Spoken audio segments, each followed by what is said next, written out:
কার বন্ধুরা, আজ আমি চই ঝালের তরকারি রান্না করব। চই ঝাল তরকারি, শুধু চই ঝালের তরকারি কি করে রান্না করতে হবে সেটা আমি আজকে দেখাবো। মাছ মাংসর সঙ্গে তো অনেকেই অনেক ধরনের তরকারি করে রান্না করে খায়। আমি আজকে শুধু চই ঝাল দিয়ে রান্না করব।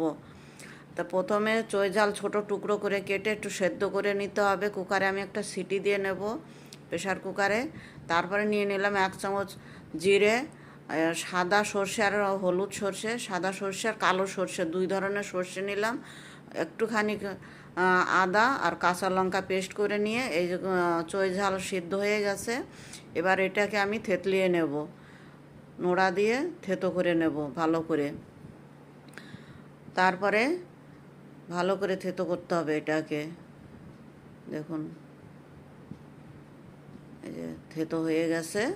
তারপর এটাকে আমি এবার রান্না করব। এই যে